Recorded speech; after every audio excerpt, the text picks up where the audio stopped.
Good afternoon बच्चों। आज राम काव्य के प्रसिद्ध कवि तुलसीदास जी के बारे में हम आपको बताने जा रहे हैं। तुलसीदास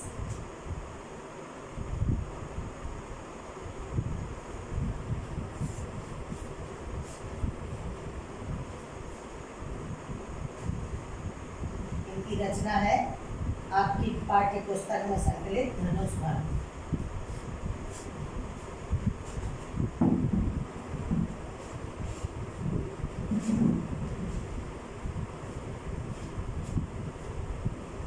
राम काव्य के प्रचलित महाकवि तुलसीदास का रामचरितमानस जितना अधिक प्रसिद्ध है उतना ही इनका जन्म काल और जन्म स्थान विवादास्पद है। कुछ विद्वान इनका जन्म संवत 1554 विक्रमी में मानते हैं।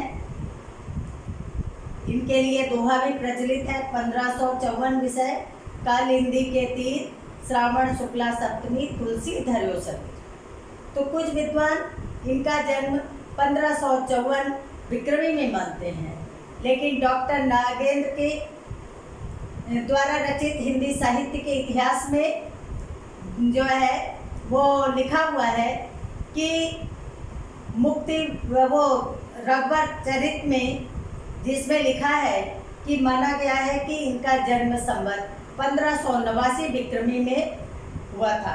ये राम गुलाम द्विवेदी ने माना है और जॉर्ज ग्रियर्सन ने भी माना है 1589 विक्रमी अर्थात 1532 ईस्वी में।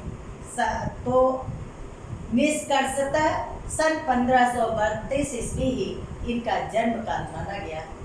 कहा जाता है कि इनका जन्म स्थान कुछ लोग राजापुर में मानते हैं तो कुछ लोग सोरोग्राम में मानते हैं। सोरोग्राम गोंडा क्षेत्र में है, लेकिन ये भी विवादास्पद बात है। और इनके पिता का नाम आत्माराम दुबे था, माता होसीबाई थी।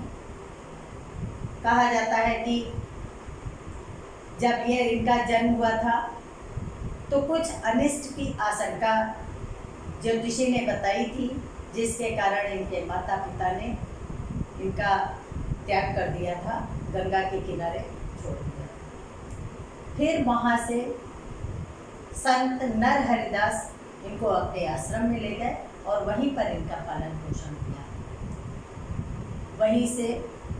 वहीं पर इनका विवाह जो है अत्यंत रूपवती रत्नावली से हुआ, लेकिन ये रत्नावली के प्रेम में अत्यधिक आसक्त थे।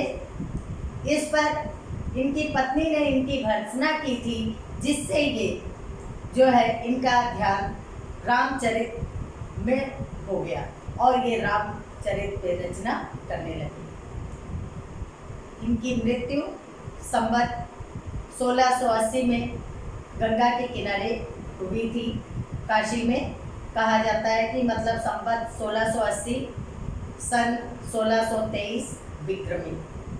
बच्चों, संवत और सन में मैंने पहले भी बताया था 57 वर्ष का अंतर होता है। तुलसीदास जी की लगभग 12 रचनाएं प्रचलित हैं। जानकी मंगलम, रामायण, बरवय रामायण, रामाज्ञा प्रश्न, रामचरितमानस, पार्वती मंगलम, दोहावली, गीतावली, श्री कृष्ण दोहावली, रामचरितमानस, इस प्रकार 12 रचनाएं इनकी प्रचलित हैं। तुलसीदास जी लोकनायक थे और इन्होंने बहुत ही सुंदर शब्दों में अपने चौपाई, दोहा छंद और गीत छंद में अनेक रचनाएं की हैं। तो इन्होंने जो है समाज सुधार की भावना, लोक मंगल की भावना से भी रचना की थी। इनके लिए हजारी प्रसाद द्विवेदी ने भी लिखा है, तुलसी न लसे कविता लसी तुलसी को पा। तुलसी न लसे कविता लसी तुलसी को पा। मतलब कि कविता तुलसी के अधीन हो गई, तुलसी कविता के अधीन नहीं थे।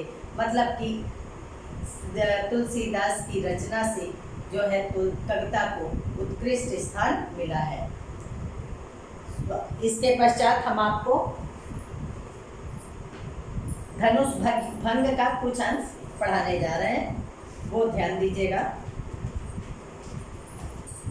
उदित उदयगिरि मंच पर रघुबर बाल पतन, विकसे संत सरोज सब, हर्षे लोचन रिंग। यहाँ पर श्री राम जो है धनुष भंग के लिए विश्वामित्र के साथ जनकपुरी में पहुँचे थे और वहाँ पर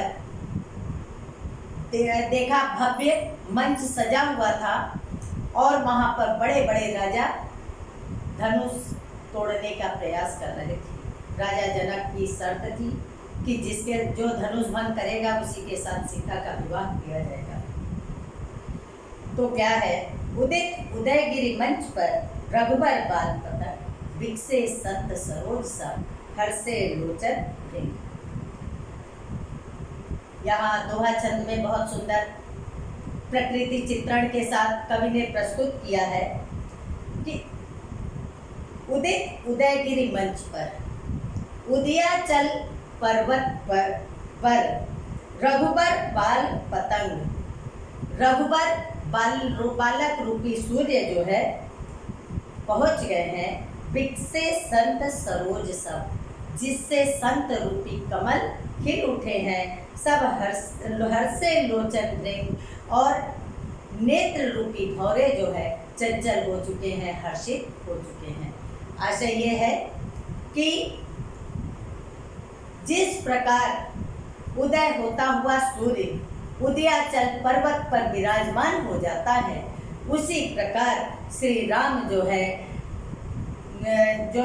मंच उदयाचल उदित जो मंच बना था धनुष भंग के लिए, उस मंच पर विराजमान हो गए हैं। उसमें संत रूपी कमल जो है, जिस प्रकार सूर्य के खिलने पर, सूर्य के उगने पर सरोवर में कमल खिल जाते हैं, उस प्रकार संत रूपी कमल जो है प्रसन्न हो गए हैं, खिल गए हैं और उनके नेत्रों में जो है प्रसन्नता आ गई है, प्रसन्न हो गए हैं। श्री राम को के धनुष तोड़ने के लिए मंच पर पहुंचते ही जो है ऋषि मुनि और सबके हृदय में जो आशंका थी धनुष न टूटने की, वो समाप्त हो गई और श्री राम जो है मंच पर पहुंचे हैं। अब सबके हृदय में ये आशाएं जागृत हो गई हैं कि अब ये मंच तोड़ने में समर्थ, ये मंच में पर चढ़े हैं तो धनुष तोड़ने में समर्थ होंगे।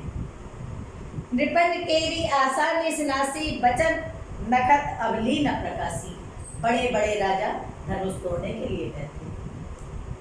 सभी राजा जो है श्री राम को देखते हैं कि धनुष तोड़ने के लिए मंच पर जा चुके हैं, तो उनकी जो आशा, थोड़ी सी आशा की लकीर थी कि राजा शायद अपने वचन, अपने जो है प्रतिज्ञा की है उसमें कुछ परिवर्तन कर दें, वो सब समाप्त हो गई।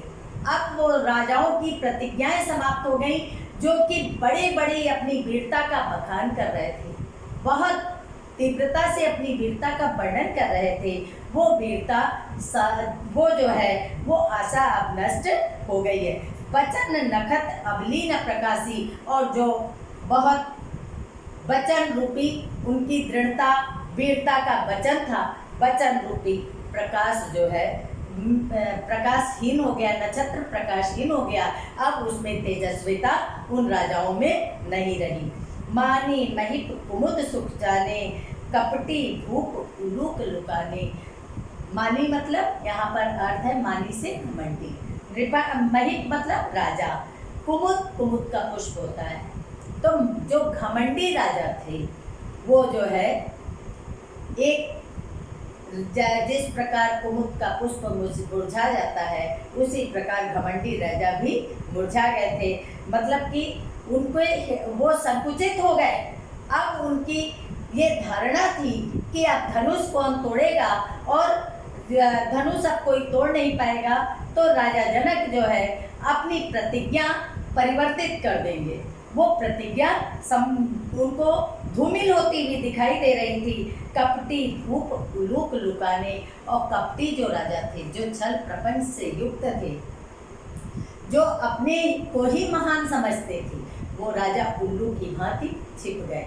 जैसे राजा उल्लू जो है दिन में दिखाई नहीं देता है, उसी प्रकार जो है राम रूपी सूर्य के मंच पर पहुंचने पर वो राजा जो है वो उल्लू की भांति छिप गए।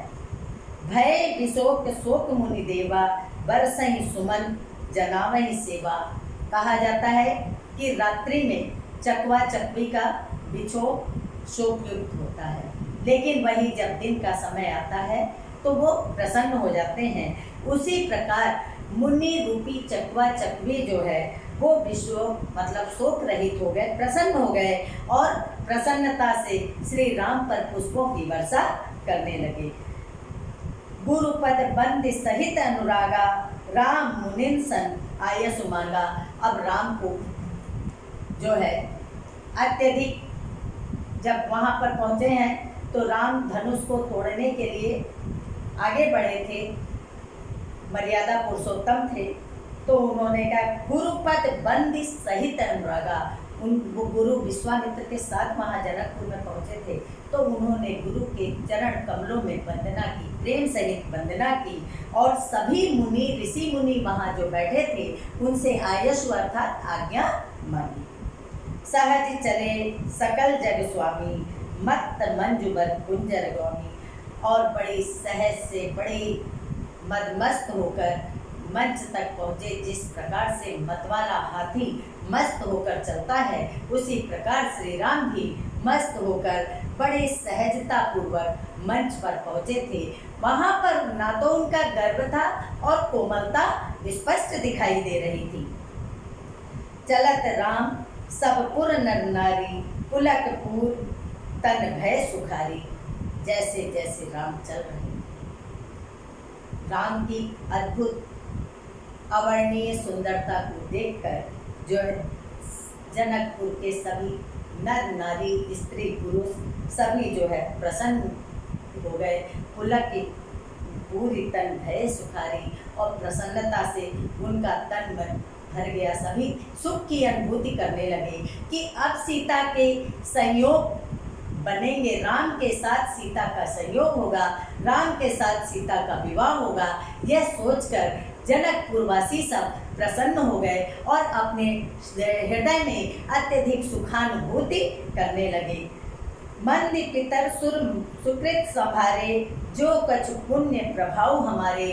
और सभी अपने अपने हृदय में कह रहे हैं कि अगर हमारे पूर्वजों को अपने बार बार प्रार्थना करने लगे कि अगर हमारे कोई पूर्व जन्म का पुण्य हो तो जो भी उसका प्रभाव हो वो सब आज लग जाए।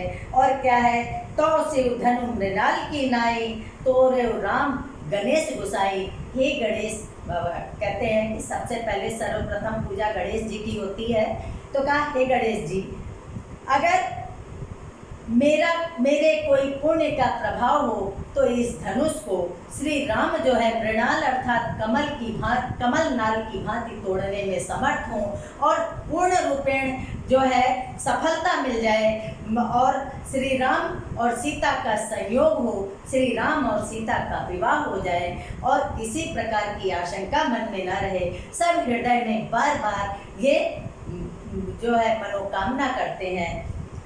राम ही प्रेम समेत लखी, सखिन समीप बुलाए, सीता मातु स्नेह बस बचन कहीं बिलखाए। अब सीता जी की माता के मन में आशंका है, क्योंकि वो श्री राम की कोमलता को देखकर विह्वल हैं, क्योंकि इतने बड़े बड़े राजा वहाँ बैठे थे, शक्तिशाली थे, अपनी शक्ति का बड़ा बड़ा वर्णन करने वाले थे, वो धनुष को हिला तक नहीं सके थे।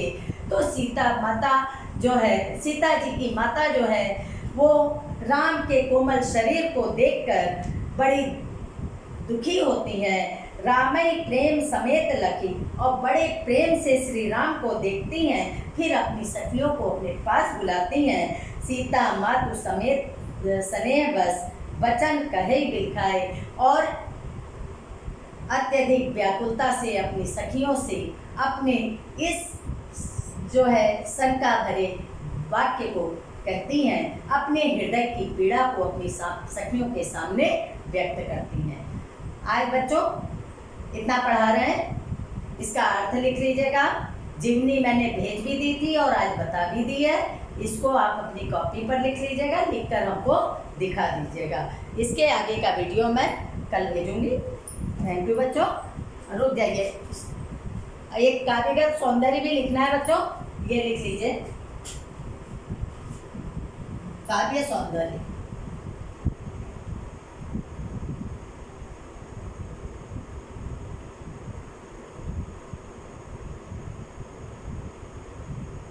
श्री राम का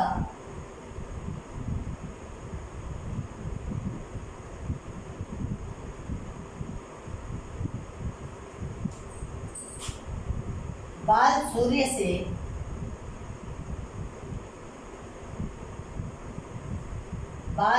से वर्णन करके, बाल सूर्य से तुलना करके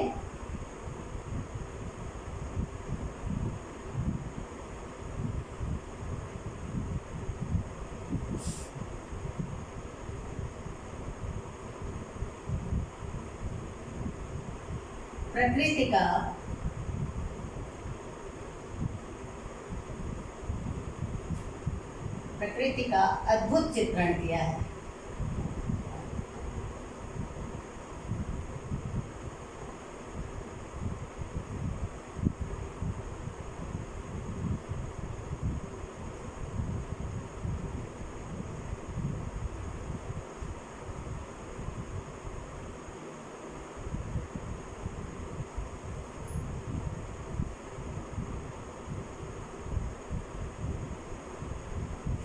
ये बाल सूर्य का जो है उदयाचल पर्वत पर श्री राम का जाना, ये बहुत सुंदर वर्णन किया है। भाषा है तुलसीदास जी ने अधिकतर जगह अवधी भाषा का प्रयोग किया है। भाषा है अवधी। रस, श्रृंगार,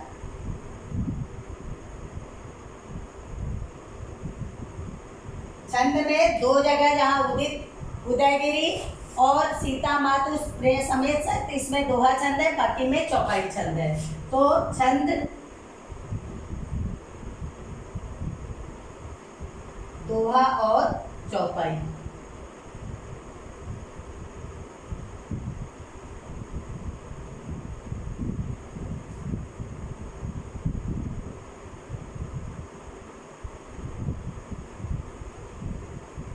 अलंकार,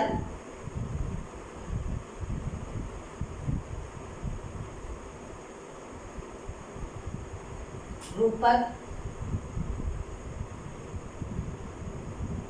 अनुप्रास,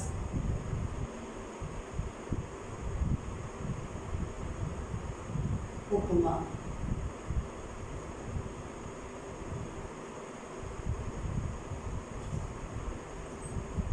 थैंक यू बच्चों, ये आप लिख के हमको दिखा दीजिएगा।